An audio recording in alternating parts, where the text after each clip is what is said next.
Bismillahirrahmanirrahim. Assalamualaikum warahmatullahi wabarakatuh. Alhamdulillahi rabbil alamin. Wabihi nasta'in. Wala umur dunya waddin. Wassalatu wassalamu ala asrafil anbiya'i wal mursalin. Wa ala alihi wa sahbihi ajmain amma ba'd. Ashhadu an la ilaha illallah wahdahu la syarika lah. Wa ashhadu anna Muhammadan abduhu wa rasuluh.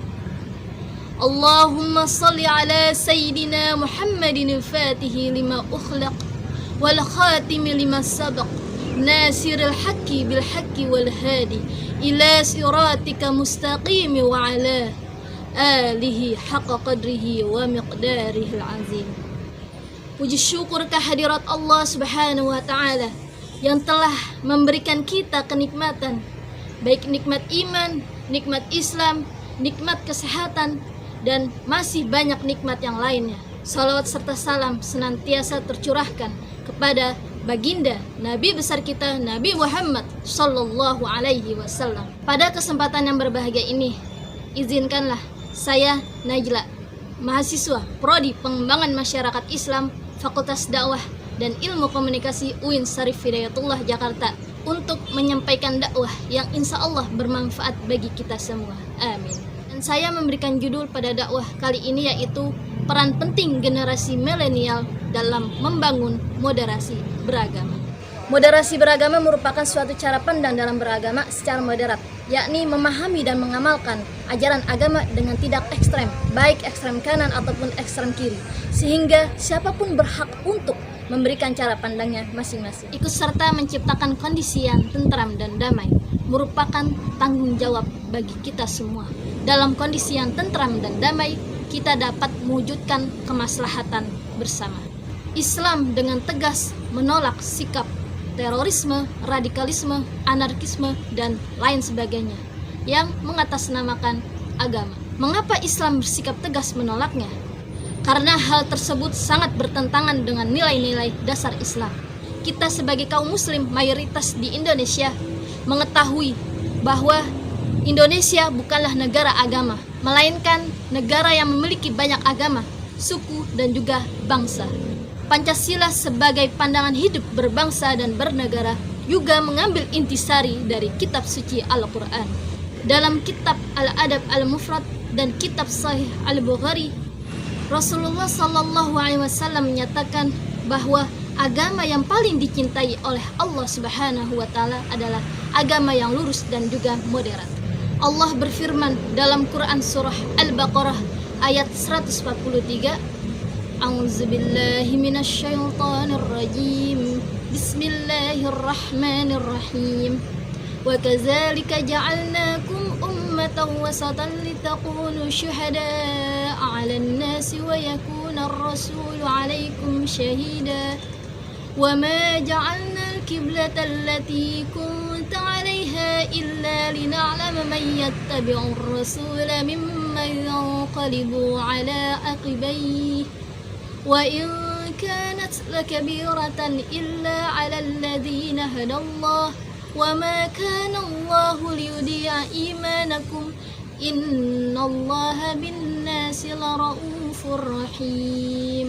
Yang artinya, demikianlah kami jadikan kamu suatu umat pertengahan, moderat, supaya kamu menjadi saksi atas segenap manusia, dan Rasul menjadi saksi atas kamu, dan kami jadikan kiblat yang sekarang untuk menguji siapa yang mengikuti Rasul dan siapa yang membelakangi iman. Dalam kehidupan generasi milenial, pentingnya memahami dan menerapkan toleransi yang merupakan agen dari sebuah perubahan.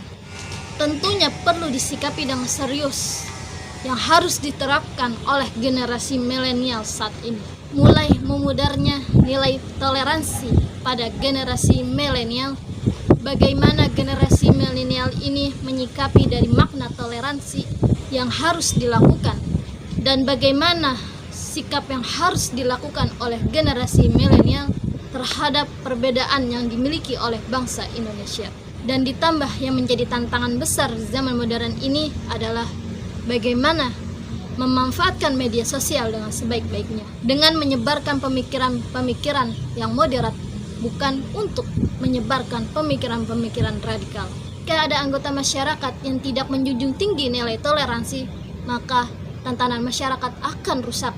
Hal ini dikatakan sesuai dengan fakta yang ada di lapangan, bahwa banyak sekali konflik yang ada di masyarakat karena kurangnya rasa toleransi. Apalagi dalam situasi nilai-nilai toleransi yang sudah memudar, terutama di kalangan milenial, yang lebih mengedepankan egonya.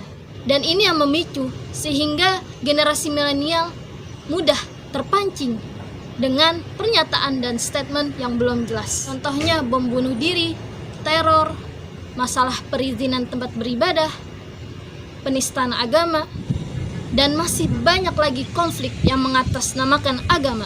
Permulaannya agama bertujuan untuk menciptakan keserasian antar umat beragama. Tetapi dengan adanya sikap saling tertutup antar beragama, sulit untuk menciptakan keserasian antar umat beragama.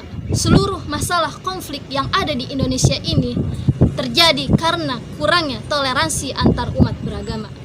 Kita seharusnya bertanya, pentingkah toleransi tertanam pada diri kita? Tentu toleransi sangatlah penting untuk dijunjung tinggi dan ditanamkan pada masyarakat sejak dini, agar masyarakat bisa menghargai keyakinannya masing-masing. Dalam negara Indonesia ini telah jelas bahwa di negara kita tidak hanya satu keyakinan, melainkan banyak terdapat keyakinan. Lalu peran apa saja yang dapat diterapkan oleh milenial saat ini? Ada 4 indikator penting dalam membangun moderasi beragama. Di antaranya, pertama adalah kehidupan yang bertoleran. Kedua, komitmen pada kehidupan berbangsa. Ketiga, anti pada kekerasan. Yang keempat adalah harus menerima aspek kebudayaan. Nilai toleransi memiliki manfaat yang luar biasa yang perlu dikembangkan dalam kehidupan. Karena Allah menciptakan manusia dengan latar belakang yang berbeda-beda, dan perbedaan ini merupakan alamiah yang tidak bisa dipungkiri. Di antaranya manfaat toleransi yang ada di kehidupan manusia. Contohnya, kita harus semangat dalam sikap nasionalisme, menciptakan keharmonisan dan kedamaian, dan meningkatkan rasa persaudaraan. Inilah merupakan tantangan yang sangat besar bagi generasi milenial Indonesia saat ini. Di era saat ini di mana dunia bergerak tanpa batas, membuat generasi milenial menjadi generasi yang sangat mahir menggunakan teknologi dan sarana apapun dibanding dengan generasi sebelumnya. Dari sini bisa disimpulkan perbedaan suatu hal yang biasa dan bisa berjalan harmonis apabila ada rasa toleransi sosial. Contoh kecil yang bisa kita lakukan untuk menumbuhkan rasa toleransi dalam kehidupan sehari-hari, misalnya yang pertama mengutarakan apresiasi atau kritik yang sewajarnya. Yang kedua, kurangi menilai seseorang tanpa mengenalnya lebih dahulu. Yang ketiga, menghargai semua suku, ras, dan agama yang ada. Yang keempat, berteman dengan semua orang. Dan yang terakhir, tidak memotong pembicaraan orang.